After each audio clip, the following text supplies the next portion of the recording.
నా పేరు సుభావట్ మహేందర్ నాయక్. మీరు చూస్తున్నారు ఇక్కడ సంగం మండలంలోని ఎల్గూర్ స్టేషన్ గుట్ట, నర్సనగర్ గ్రామ పంచాయతీలో. మీరే చూడండి ఈ గుట్ట ఎట్లా ఉన్నదో. గత ప్రభుత్వం బీఆర్ఎస్ ప్రభుత్వం నుండి ఇప్పటి వరకు గుట్ట చుట్టూ మొత్తం తవ్వకాలు చేస్తున్నారు. ఏమైనా అడిగితే ఏమో ఇక్కడ మన ఇందిరమ్మ ఇల్లు కోసం అని చెప్పేసి చెప్తున్నారు. ఇందిరమ్మ ఇల్లు కోసం అని చెప్పేసి అంటున్నారు. ఎల్గూర్ స్టేషన్ ఉమ్మడి గ్రామ పంచాయతీలో 3 గ్రామ పంచాయతీలు ఉన్నాయి. మొత్తం కలిపితే 25 ఇళ్ళు ఉన్నాయి. 25 ఇళ్ళకు ఎన్ని రోజులు అనే గుట్టను తవ్వుతారు అని నేను ఈ ప్రభుత్వాన్ని కోరుతున్నాను. ఈ గుట్ట విషయం ఏంటంటే దాదాపు ఒక 100 సంవత్సరాల గల అంటున్నాను.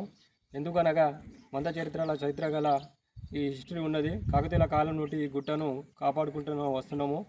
అలానే మన ఎల్గూర్ స్టేషన్ ఉమ్మడి గ్రామ పంచాయతీలో దాదాపు 3 గ్రామ పంచాయతీలు కలిపి సుమారు ఒక 18 కోట్ల జనాభా ఉన్నారు. అందులో గిరిజన బంజారా బిడ్డలు సుమారుగా ఒక 1300 జనాభా ఉన్నారు.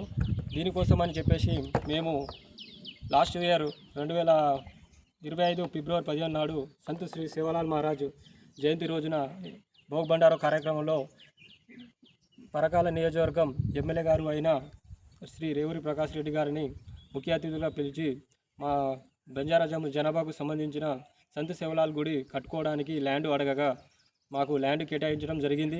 అలానే ఎంఆర్ఓ చొరవతో ఇక్కడ గుట్ట మీద ఎంఆర్ఓ గారు వచ్చి సర్వే చేయించుకొని వెళ్ళారు. ఇప్పుడు ప్రస్తుతం అది కలెక్టర్ ఆధ్వర్యంలో ఉంది. దీనిని త్వరగా ఎమ్మెల్యే గారు సహకారంతో త్వరగా మా బంజారా ముద్దు బిడ్డలను శ్రీ సంత్ సేవలాల్ మహారాజ్ గుడిని త్వరగా సుమారు 40 లక్షలు ఉన్న గిరిజన బిడ్డలకు మా ఆరాధ్య దైవమైన శ్రీ సంత్ సేవలాల్ మహారాజ్ గుడి పనులు త్వరగా స్థాపించాలని కోరుకుంటున్నాం. ఎల్గూర్ స్టేషన్ గుట్టను కాపాడాలని ప్రభుత్వాన్ని కోరుతున్నాము. ఈ ఎల్గూర్ స్టేషన్ గుట్టను టూరిజం ప్లేస్గా గుర్తించాలని ప్రభుత్వాన్ని కోరుతా ఉన్నాము.